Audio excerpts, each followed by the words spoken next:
Bismillahirrahmanirrahim. Assalamualaikum warahmatullahi wabarakatuh. Alhamdulillahilladzi an'amana bi ni'matil iman wa yusalli wa sallimu khairil anam wa ala alihi washabihi ajmain amma ba'du. Bersyukur kepada Allah Subhanahu wa taala atas segala limpahan rahmat-Nya hingga senantiasa Allah berikan kemudahan. Hari ini pada bulan suci Ramadan, semoga semuanya menjalankan sesuai dengan lancar.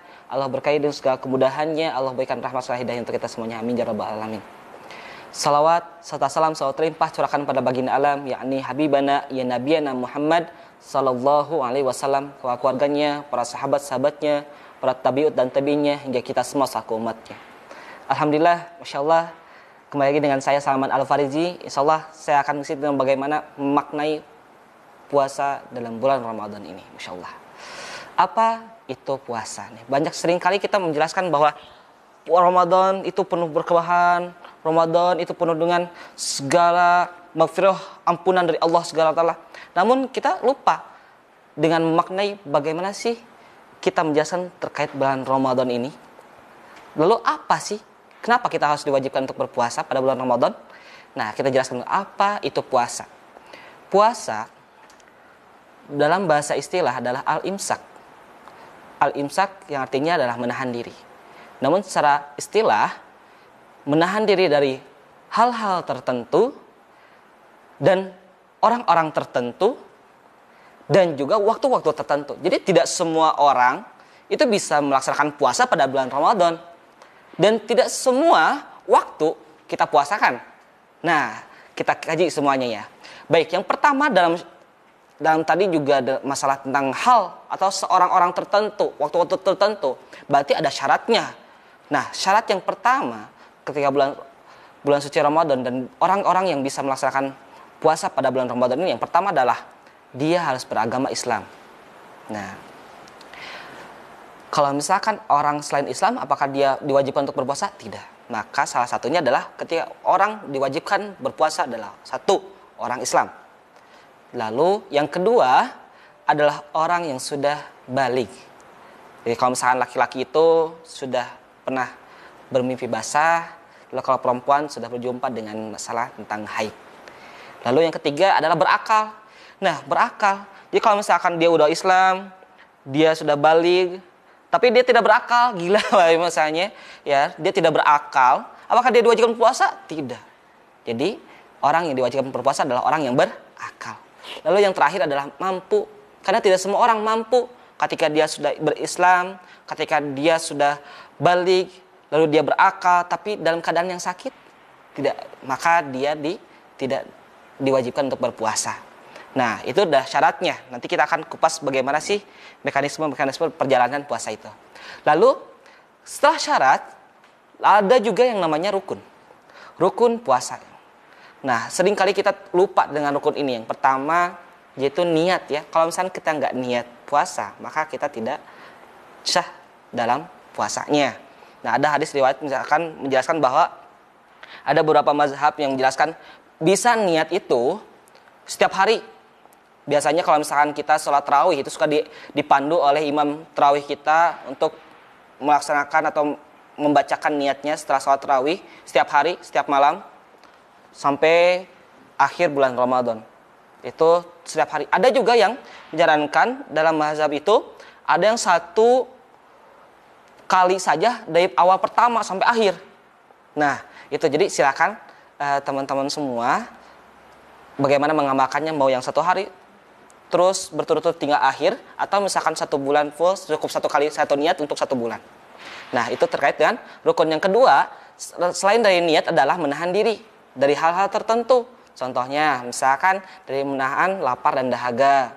Lalu misalkan kalau misalkan yang sudah bersuami istri, menahan dalam berhubungan suami istri.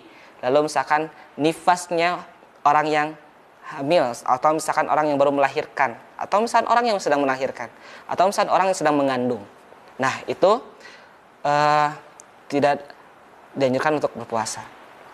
Nah, lalu ada beberapa hal yang membatalkan puasa, di antaranya yang tadi, ya, orang yang makan minum di siang hari, ya kan? Terus ada orang-orang juga yang sudah sudah punya berkeluarga, berhubungan suami istri di siang hari itu tidak boleh, ditahan dulu, mohon bersabar. Lalu ada juga misalkan masalah akal, yaitu gila. Jadi mereka tidak dianjurkan untuk puasa, batal puasanya kalau misalkan dia pingsan 1 hari full, ya, karena kita nggak bisa nahan puasa siang hari, kita nggak bisa nahan lapar dan dahaga kita tidur seharian dari sejak subuh sampai maghrib. Nah itu tidak boleh, itu batal puasanya ya. Jadi kalau misalkan teman-teman puasa juga ibadah, tidur juga ibadah, bukan kayak gitu juga caranya. Dengan kita tidur seharian, iya memang ibadah. Tapi kalian juga melupakan sholat duhur, melupakan pekerjaan yang seperti hal yang biasanya. Nah itu juga tidak boleh, maka tidak sah puasanya.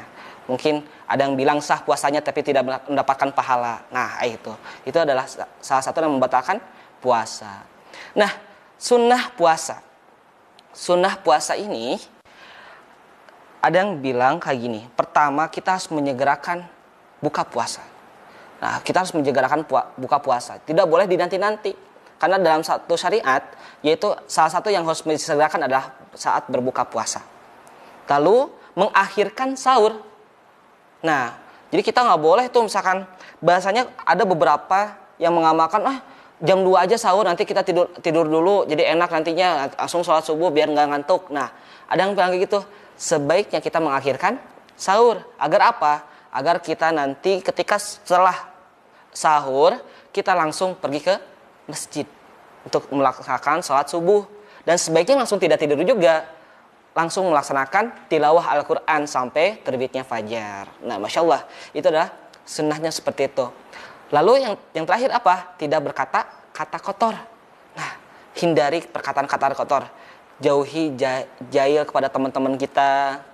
Atau misalkan kita suka genit segala hal, ditahan dulu selama bulan Ramadan. Agar apa? Kita mendapatkan pahala setiap puasa kita. Lalu, yang mendapat kerugian pada bulan Ramadan tuh siapa saja?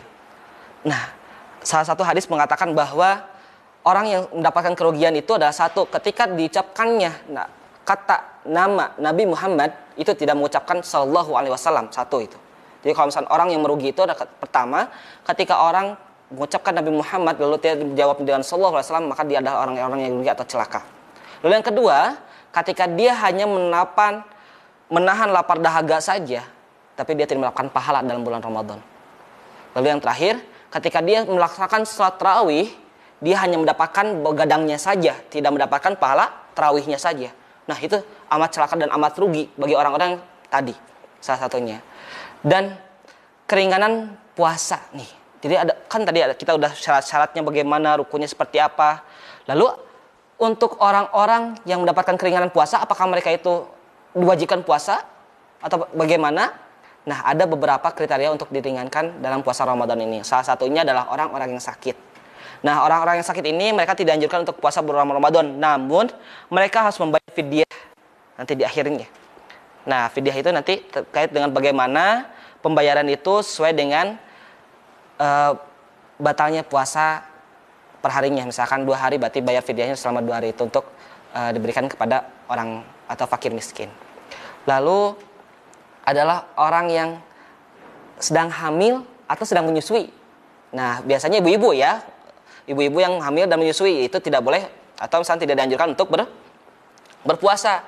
Mereka dianjurkan untuk nanti setelah bulan Ramadan itu dianjurkan untuk berpuasa kembali atau mengqadha dan juga membayar fidyah. Jadi 2. Dia menganjurkan untuk membayar fidyah dan juga melaksanakan puasa pada selain bulan Ramadan, yaitu mengqadhanya. Jadi 2 ya, selain dari puasa juga dia harus juga membayar fidyah. Lalu yang ketiga adalah orang yang safar. Safari itu adalah orang yang sedang berperjalanan jauh, misalkan yang mudik biasanya ya. Jadi orang-orang yang ketika di akhir-akhir yang banyak godaan itu biasanya yang di akhir ya.